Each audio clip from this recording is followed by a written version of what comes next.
माला उसके गले में डाल देता है। थोड़ा भी उसके घबराहट, थोड़ा भी चेहरे पर परेशानी नहीं अनुभव होता है। वो मुस्कुराते हुए यति आनंद को अनुभव करता है और ऐसे करते हुए फांसी पर चढ़ जाता है। तो विचार कीजिए, ऐसे लोग थे भारत के जिन्होंने देश को आज़ाद किए। बताया जाता है कि जब उधम सिंह से पूछा गया, इंग्लैंड में जाकर जब जनरल डायर को मारा, तो वहाँ का हुकूमत जो था उसने पूछा कि तुम ये बताओ कि तुम्हारी उम्र कैद कर दिया जाए या कि फांसी दे दिया जाए। तो उधम सिंह ने कहा कि मुझे फांसी दे दीजिए, क्योंकि जब तक मैं 20 साल में बूढ़ा होऊंगा यहाँ, तब तक मैं 20 साल में फिर जन्म लेकर और फिर जवान हो जाऊंगा। अगर मेरा देश आज़ाद नहीं होगा तो फिर मैं फांसी पर चढ़ूँगा। तो सोचिए उन लोगों के अंदर कितना त्याग था, देश की प्रति कितनी श्रद्धा थी। और यही बात देखकर अंग्रेज हैरान थे कि ये लोग फांसी पर ऐसे चढ़ रहे जैसे लगता है कि किसी सभा में इनका स्वागत हो रहा है। थोड़े भी चेहरे पर चिंतित नहीं है, थोड़ा भी घबराहट नहीं है। इन वीर जवानों को देखकर अपने मन में हम कल्पना करते हैं, सोचते हैं कि धन्य है देश और धन्य है यहाँ के लोग और धन्य है वो माँ जिसके ऐसे ऐसे पुत्र पैदा हुए। तो हमें उन फौजियों को, उन वीरों को स्मरण करते हुए आज भी हम लोग के सामने तमाम समस्या है, आज भी हम लोग की जिम्मेवारी है, आज भी ऐसे लड़के हैं, ऐसे पुत्र हैं जो कर गुजरते हैं। तो इस बात पर हम सबको विचार करना चाहिए। आज भी हमारे आगे गुलामी है, आज भी हम विषयों के गुलाम हैं, आज भी हमारे अंदर लोभ लालच का वास्तव में फंदा घूम रहा है।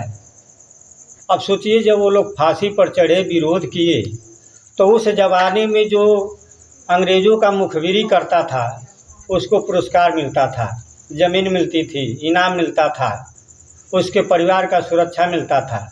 लेकिन जो विद्रोह करता था उसकी ज़मीन भी अंग्रेज ले लेते थे, यहाँ तक कि उस आदमी को फांसी भी दे देते थे, सजाएं भी देते थे। लेकिन जो विद्रोह किए वो फांसी पर चढ़े और जो मुखबिरी किए उनके पास ज़मीन हो गया, जायदाद हो गया, मान और सम्मान पाए।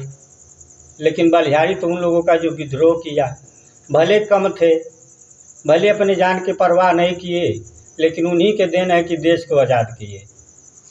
जो मुखबिरी किया वो भले ज़मीन पा गया, जायदाद पा गया, ऐशो आराम पा गया, लेकिन उसका कोई चर्चा नहीं है, कोई महत्व नहीं है। हमारे देश के नौजवान यही सोचते थे कि जन्म और मरण तो हर जन्म में हमारा होता रहा, लाखों करोड़ों जन्म हमने इस भारत में लिया, इस देश में, इस दुनिया में लिया, लेकिन ये जन्म हमारा सफल होगा कि हम कुछ देश के काम आ जाएंगे। तो ये विचार करते थे। तो आज भी हमें इस विचार को उन शहीदों से सीख लेना चाहिए कि उनके अंदर थोड़ा भी लोभ लालच नहीं था। भगत सिंह या चंद्रशेखर या राजगुरु सुखदेव, उन लोगों के घर में खाने पीने की कमी नहीं थी, बड़े बड़े जमींदार थे, अच्छा सुख सुविधा था, अच्छी लड़कियों से, कन्याओं से उन लोगों का शादी हो जाता था। लेकिन उन लोगों को उसमें सुख नहीं मिला और मिलेगा भी कैसे, जिसके आंखों के सामने बहन बेटी का इज्जत लूटा जा रहा है, जहां गरीबों का खून चूसा जा रहा है, जहां चक्की चलवाया जा रहा है, आंखों के सामने मजदूरों को जलील किया जा रहा है। उस देश का नौजवान कैसे जी सकता है, कैसे सुख अनुभव कर सकता है। उन लोगों को लगा कि फांसी पर चढ़ जाना ठीक है, लेकिन ऐसे जलील ज़िंदगी जीना नहीं ठीक है। तो वास्तव में हर नौजवान के अंदर ऐसी होना चाहिए। मन में कितना दुख होता है कि बताया जाता है कि चंद्रशेखर और भगत सिंह सब मिलकर जब ट्रेन लूटे थे अंग्रेज़ों का, और उस ट्रेन से बहुत पैसा पाए थे, और इसलिए लूटे कि हम बारूद और बम कीनेंगे और अंग्रेज़ों से मुकाबला लेंगे। लूटने के 10 दिन के बाद भगत सिंह के पिताजी आते हैं और चंद्रशेखर के पिताजी आते हैं और उनसे भेंट करते हैं। बातों बात में वो बता देते हैं कि बेटा हम लोग 3 दिन से खाने बिना तरफ रहे, हम लोग के घर में खाने का नहीं है।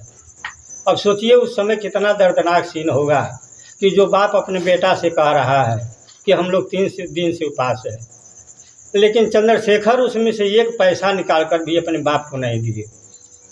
इस बात को टीका करते हुए अभिलाष साहब लिखे कि मैं चंद्रशेखर के विषय में तो कुछ नहीं कह सकता, लेकिन बाप बाप होता है। लेकिन ये जरूर कहें कि चंद्रशेखर के अंदर धन है देशभक्ति। जो अपने बाप की ऐसी बात सुनकर भी उनका दिल एक भी पैसा देने के लिए, परिवार के लिए मन माना नहीं। तो इस बात को, इन दुखों को समझना चाहिए कि हमारे देश के फौजी नौजवानों ने क्या क्या किया। हम आज भी थोड़े लोभ लालच में समाज के लिए कुछ नहीं कर पाते हैं। अगर हम अच्छाई न कर सके तो कम से कम बुराई भी समाज में न फैलाए। वास्तव में हमें सेवा करने की बहुत अवसर मिलता है, लेकिन हम लापरवाही करते हैं, हम जिम्मेवारी नहीं लेते हैं। आदमी का जीवन मिला, कुछ ऐसा कर देना चाहिए जो समाज के लिए भी हो और दूसरे के लिए भी। हम देखिए बलिहारी करते हैं रामशरण साहेब के, कि हम ये नहीं सोचते थे कि हम कभी किताब लिखेंगे और हमारी किताब छपेगी, लेकिन रामशरण साहेब कहे कि आप लिखिए, हो सकता है छप जाएगा। इनके कहने मात्र से मैंने कोशिश किया, छप भी गया, किताब भी कभी रहा है, लोग गा भी रहे हैं। रामशरण साहेब कहे कि नेट पर हम लोग को भी भजन डालना चाहिए, तो इनके कहने से पढ़ना लगा, आज सुन भी रहे हैं लोग। तो वास्तव में ऐसे अवसर आते हैं। बलिहारी तो इन लोगों का है, तो हम किसी को भटकाने से अच्छा है कि किसी को राह बता दे, किसी को कुछ हम ऐसा उपाय बता दे जो जिससे समाज सेवा हो। तो वास्तव में उन फौजी और उन क्रांतिकारियों को विचार करना चाहिए कि वास्तव में बड़ी मेहनत और बड़ी तपस्या से देश आज़ाद हुआ है। तो हम, कहा गया कि मौज और मस्ती में न भूले, तो इस बात पर विचार करें। आइए इसी के साथ मैं अपनी बारी को समाप्त करता हूं। उन सभी देशवासियों को, उन सभी वीर जवानों को नमन करते हुए बोलिए भारत माता की जय, बोलिए भारत माता की जय।